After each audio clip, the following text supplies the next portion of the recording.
Hey, what's going on YouTube? This is Andrew back with a brand new video. Something a little different than what you normally see on the channel here. This is something that's not wrestling belt related. This is actually a video on my different sports jerseys. It's usually something I do like to collect. I'm kind of more into that right now.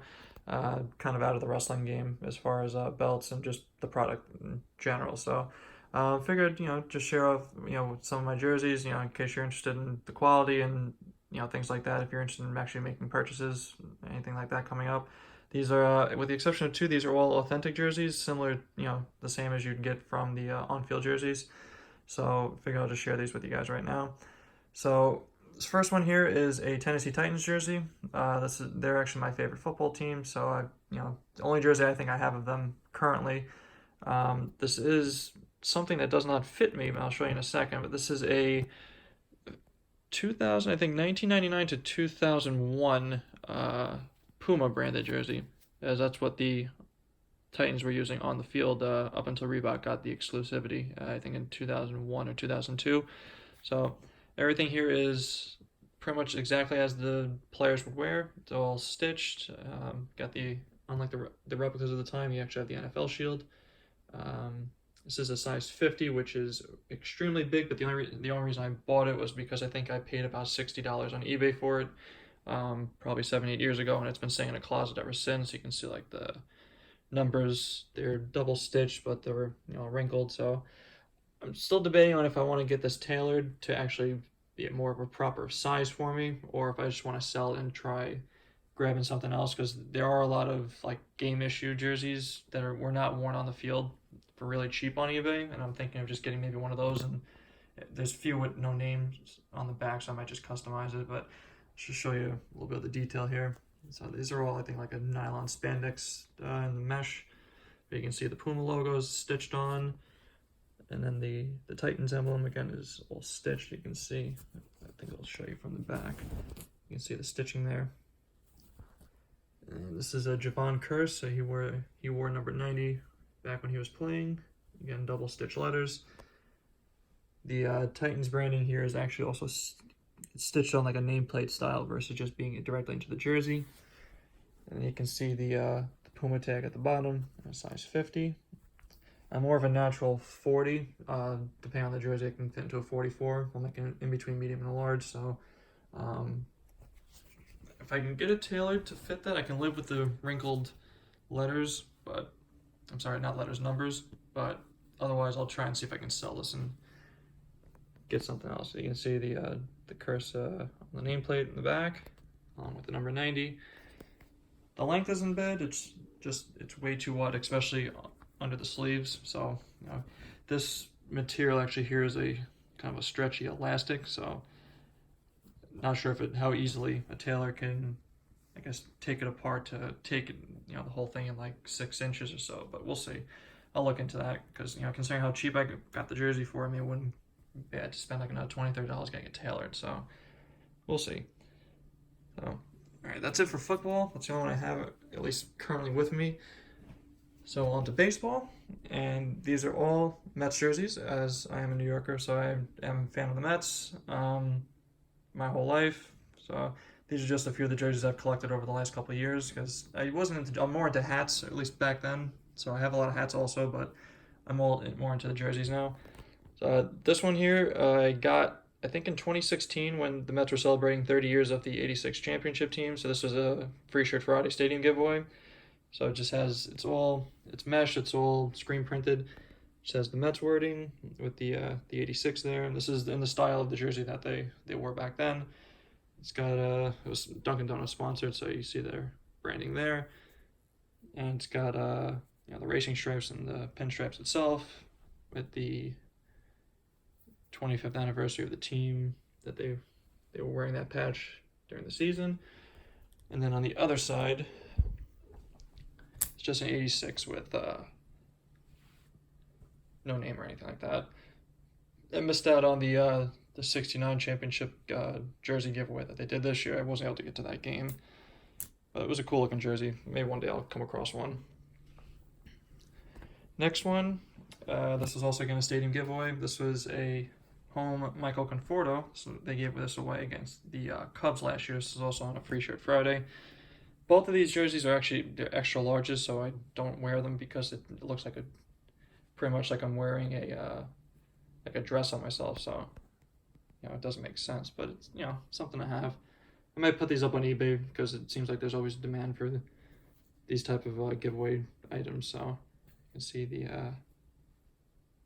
Ness logo there. This was a Geico sponsored giveaway, so you see their logo on there too. Everything's screen printed, like I said, little button up.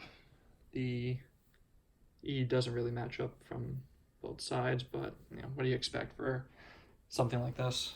And you can see on the back, it's got Conforto's name and the number 30, again all screen printed, and the mesh with the pinstripes. This was more of my size, like if this was a large, because they would always give away extra larges for most of the giveaways, then I'd probably wear them, but nonetheless. All right, so now onto my authentics. So this here is a Mitchell and Ness Mike Piazza 1999 batting practice jersey. I saw someone wearing this at Citi Field a couple months ago when I was at a game, and I didn't even know this thing existed, and I'm like, that was really nice. Looked into it a little bit further, and then I saw that they on like MLB Shop they don't have my size. Went on Mitchell and Ness's website, and it turned out they were doing their version of Amazon Prime Day, and they were doing 30% off for free 2-day shipping. So they had my size in stock, and I went for it, and it's really, really nice. It's completely it's mesh, just like what they wore for batting practice and spring training back 1999, like 1998 as well. I believe they may have used these. So you can see this is a triple stitched tackle twill. This is I guess the road version, since it has the gray in the middle. I believe the home one was just the standard white orange with the black drop shadow. And you can see the 31. I think because of the triple stitching, the numbers are a little stiff, and since this is a little bit more of a fitted, I think, cut to me, they do kind of bunch up on themselves when I'm wearing it. So see the Mets logo there, and Mitchell and Ness tagging. This is size 40 again, made in China.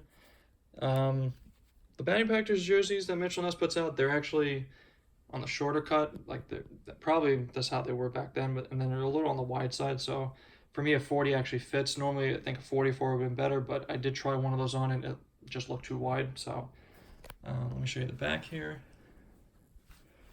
And again, it's got the Piazza 31 triple stitched there, and this is the official tagging down there. And then on the inside, the authentic on-fields, they'll usually do this on the outside, but for the batting practice, Mitchell Ness put the year and the player on the inside, which is nice, so it doesn't get in the way. This one's very lightweight and very breathable, so it's good for the hot days to wear to a game. And this one here is my Gary Carter 1986 batting practice. This is probably my favorite jersey, I think, out of the amount that I have right now.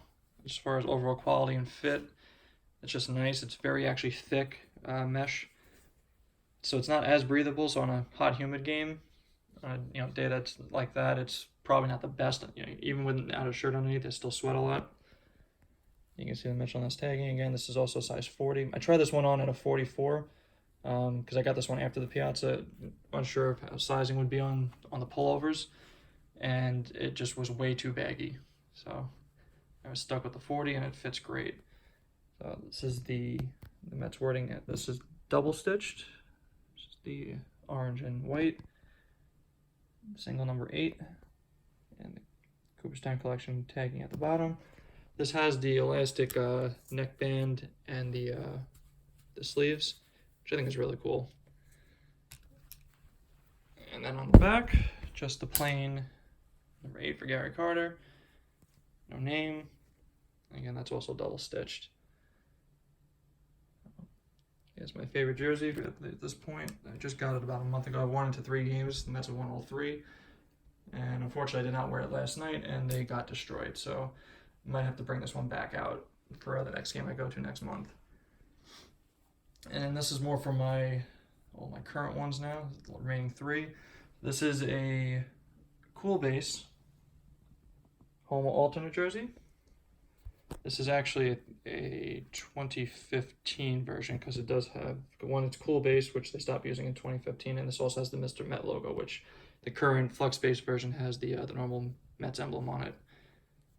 So as you can see, this is also just like the Carter jersey. This is pretty much the same double stitching, the orange piping, and this is a cool base. Is definitely a thinner material. I've felt the old like the double knit jerseys that they wore back in like the 90s and early 2000s, and I think these feel much better. I mean, they are definitely more like a t-shirt as far as the feel, but they are pretty breathable and pretty good for on a game day. You can see there's extra mesh here under the armpits. So got this one. Actually the next three jerseys I did all get off eBay. You can get great deals on authentics on eBay, whether they're blanks or with names on the back. You know, so there's no reason to be paying like the $300 that they normally charge on like MLB Shop or Fanatics, or even going like the knockoff route for like the $25 jerseys, because so many people at Citi Field wear the knockoffs and they look so obviously fake. Another cool thing with the authentics, you see there's actually a patch of Velcro to keep the logo together, since there's no spot for a button there. And this one is a blank, so there is no name on the back, and just the MLB logo stitched on there. The one of these days, I'm probably going to be, during the off season, I'll probably reach out to a company that does, you know, stitching and stuff for different teams and stuff, and see who has the best deal and get these probably customized with someone's name on it. Now next I have a Michael Conforto home jersey in the white pinstripes. This is also, I believe, this one was also a cool base. And from what I can tell from my research, I think this version, cool base with the white pinstripes, was only used in 2015 before the flex base took over. Because before that, they were doing cream colored pinstripes for the previous couple of seasons. So this is, I believe, just a straight 2015. You can see again the Mets wording is double stitched, blue and orange. This also has won't take it apart, but it has the Velcro right there. I gotta fix that to make it even. Got the standard Mets emblem stitched right on there, the Majestic logo. Cool base tagging. This one I got in a size 44. This actually fits just good because the cool base jerseys are a little bit more on the slim cut, so going up a size isn't probably the worst thing, even for a slimmer person like me. And on the back, you can see Conforto and the 30. And again, the MLB logo is stitched. It's a very nice jersey. I haven't worn this one yet because I just got it in a couple of days ago. Probably wearing this to my next Mets game towards the last week of the season. With Conforto usually playing right field lately, I'll probably get a good chance of maybe him throwing me a ball after warm-ups. And lastly, this is the jersey actually I also got the other day. I wore it last night. This is the Road Gray, also cool base. This one's my usual size 40. You can see here, this one's also blank, so it just has the New York stitched on. You see the blue piping. Good. And then the Mets emblem there. I got all three of these jerseys I got off of eBay, the last three that you just saw. Got all of them each for under $100, which is a steal considering the blank ones usually go for about $230, $240 in the current flex base version, and then with the names on it, they usually go for about $300, and that's, you know, before any sales going on or anything like that. But you can see I did wear this one last night. It's a little wrinkled, but according to the tagging, you're not supposed to be ironing these. So I figured I'd figure that out. But so yeah, that's about it. We're gonna wrap this up. This is my current jersey collection. Hope you enjoyed watching, you know, seeing the details, and hopefully this helps you make a purchase if you're on the fence about what type of jersey to get. If you have any questions, you know, you can just leave any comments in the comment section. Give this video a thumbs up, and if you want to see more videos, just go ahead and subscribe. Again, this is Andrew, and thanks. Have a great day.